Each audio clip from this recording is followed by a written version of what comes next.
All right, everybody, welcome back. My name is Deb Holland, and I am here to talk about my book, Leaders, My Leaders, Your Journey to Awesomeness. We're in the middle of the teaching series, and today we're continuing our topic of leadership of your own self. Because if you can't lead yourself, you will not be able to efficiently lead anybody else. So, today's topic is integrated wholeness. This is critically important for us as human beings, and especially as leaders. You want to be fully developed as a person. We all have issues to deal with. Every single one of us, myself included, all of us. Why? Because we're human beings. We're never going to be perfect. There was one perfect guy that walked the face of the earth, and you and I are not him. So, we all have flaws, and we need to get over being embarrassed about them, or being frightened by them, or being ashamed, or whatever we may feel about our flaws, or whatever other people have potentially made us feel about our flaws. We need to just set that aside. We'll work with those feelings later, and we need to face the reality of what our flaws are. And then we need to go about, it depends on what it is. Is it something that you need to fix? Is it something that you need to adjust, that you need to recalibrate, that you need to form a new habit in place of? Is it a very serious, life-threatening, life-altering type of an issue like drug addiction, where you seriously need some help before things in your life get especially crazy? Or is it the kind of a thing like you're shy, or you're afraid of public speaking, or whatever the case may be? We need to come up with a plan for resolving that issue.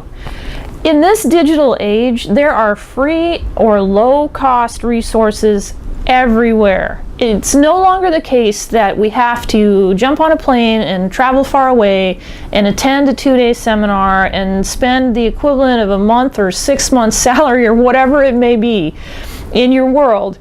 And that's the only way that we can gain new skills to succeed in life and in business. Today, you can go to your library, you can go online, you can Google anything, you can YouTube anything, and you're going to find maybe not all the information that you want, but enough of it to begin building an infrastructure around yourself so that who you are in the world works.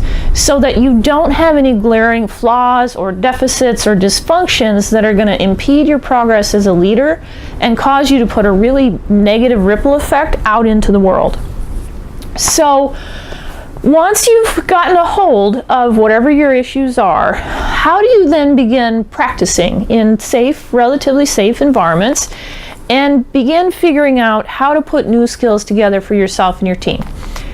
There are lots of different places, and here are some of the top places that other folks have used to try and practice and grow into a better person. That places like church, sports teams, music groups, arts, their friends, their family, whatever your situation is, whatever it is that works for you. Maybe it's spending time outdoors.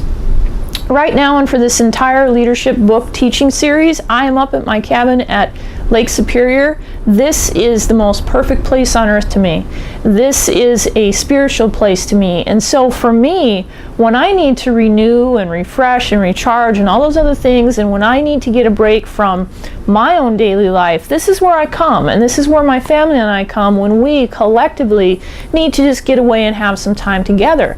Maybe for you, you have a particular hike that you absolutely love to take, or maybe you like to play hockey, or maybe you like to fish, and I could go on and on and on. You can think of your own examples. You know what the things you love to do are.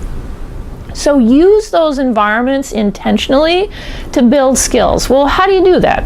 All right, so let's say that church is a big deal to you, because it just makes for a very, very easy example. And let's say that you're working to overcome shyness, and you're also working to overcome a fear of public speaking, and those two things often are very closely tied together.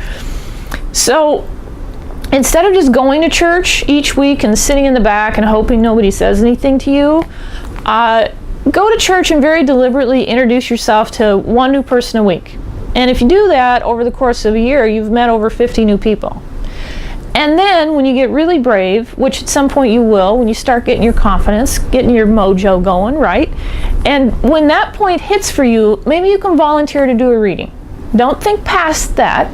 Just volunteer to do one reading at one service one time during that year. you start doing stuff like that, you guys, and before you know it, you're gonna find that it is a fun, exciting journey to go through self-development when you're in control of the pace and the process, like we talked about last time. So growth in one area is going to improve all areas. If you have a trouble with shyness, and that's kind of hard for you in your relationships, and it's difficult because you kind of tense up or you hold back around new situations, and you're working on that within yourself, it's going to make it easier for you to hang out and go places with your friends. If you have a partner, it's going to make it easier to navigate life with your partner, because you're going to be able to go and do things together and be around people, and you won't be tense and feeling that social anxiety. And when you make an effort to resolve one thing, it has this wonderful positive ripple effect on everything else. So what are some of the major issues that people need to work through? And again, we're all human. There is zero judgment here.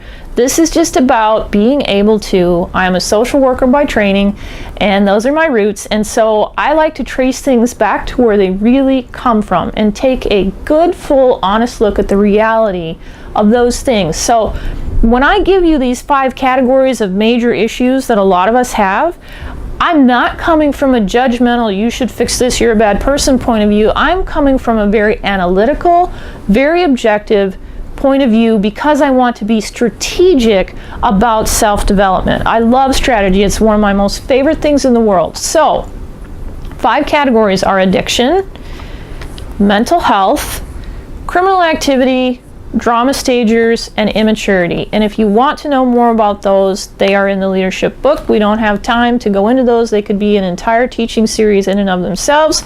And for the sake of time, we're going to just give you the 5 categories and give you an opportunity to think about if any of those things apply to you. Now, if you're like, well, what's this one? What's number 3? I don't understand what that means. Then you probably don't have that issue. Don't worry about it. And I'm going to encourage everyone, regardless of whether or not you have an issue on that list or what it is, or if you've got a couple of them, or if you have all 5. It'd be pretty hard to hit having all 5, but it might be possible. Even if that's your case, don't feel bad. Move forward. Strategically move forward. Get yourself some help. Anybody with an addiction issue of any kind, I don't care what it is, there are 12-step programs to help you. People who have trouble with mental health issues, there's lots and lots and lots of help out there available for you, whether it's counseling, finding someone to talk to online. There are starting to be more and more low-cost resources for counseling over the internet, with private chats with a counselor who is a professional who's been screened. You can Google online counselors and see what you come up with. It doesn't really matter what you're dealing with, you guys. There's help out there for you. If you have no money, if you have no insurance, I've been there. I get that. Back in the day, that was pretty tough to find services if you needed them, but today it's super easy. So crack out the computer, fire up Google, and see what you can find. If you don't have your own computer, go to the library. They're bound to have one you can use.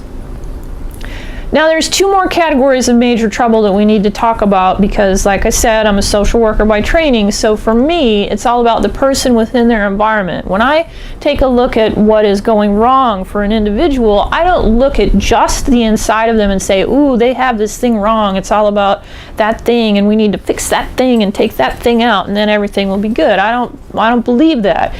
It's the person within their environment. So what are the other 2 issues we need to look at? We need to look at family of origin issues, and that's an issue of environment, right? So we came out of a family. It doesn't matter if it was broken. It doesn't matter if it was in the foster system. If we were on our own, it doesn't matter. We began life with a family of some kind. And if there are issues in that family, they can plague us into adulthood, and we need to get a hold of those issues. So even if we have cleared up our own addictions, any mental health issues, we're not breaking the law, we're not being a jerk to other people, and we're working on growing into maturity, and we have family of origin issues, those can still trip us up. And I've seen that before too. I've seen family of origin issues take down some otherwise amazing leaders, and their careers are now over, and that's very, very sad to me, because it didn't need to be that way. The other thing is relationship problems. If you're watching this and you're a leader and you're old enough, if you are married, if you are in a serious relationship, you know that relationship problems can knock an adult off their feet quicker than anything, and they can be even more difficult to contend with than the family of origin issues, because usually the family of origin stuff is in the past. So we get to look back and say, okay, here's what's happened and here's how I'm going to work through that. But relationship problems can be right up in our face every single day, unavoidable reality. And when you're trying to navigate life in concert with another person, that can get really difficult at times to work on your own issues, especially if they are having issues as well. So it's just something to be aware of. It's an area of your life to take a look at and say, hey, again, if I improve as a person, can this and will this help heal my relationships or improve my relationships, or whatever the case is for you. The biggest thing that we need to do to have integrated wholeness is boundaries, boundaries, boundaries. We need to have good and healthy boundaries. And for those of you who have not seen my Destiny series from my book, Make Your Destiny Your Reality, there's also a YouTube teaching series on that. Google Deb Haaland Defensible Space and take a look at that particular video, because that will teach you so much about boundaries, what they mean, how they work, how to implement them, and all the ins and outs of what you need to do to create a safe space around yourself in which you can operate in life that is kind of your zone. So thank you very much for joining me. Integrated wholeness is a really critical part of leadership of yourself, and it's something that can be really hard at first, but it's better than having somebody else force it on you from the outside. And it can give you a lot of pleasure and a lot of satisfaction to know that you're doing everything you can to grow into a full, whole, healthy, healed human being. For those of you that are watching this right now and you think, no way, man, I've been through too much, I've done too much, nonsense. Put all that aside. We're going to deal with the feelings of that later, but right now, lock on to the belief that for you too, and maybe even especially for you too, you absolutely can do this. Wholeness can be yours, and like we've talked about in other videos, it begins with one good decision right now to get started and move forward no matter what it takes. Thanks for joining me, friends. I look forward to seeing you next time. Come on over, join me on my website, debhollandlcsw.com. You can link to my Facebook page from there. I have fresh new content for you guys every single day. I'll see you then. Have a great week, you guys.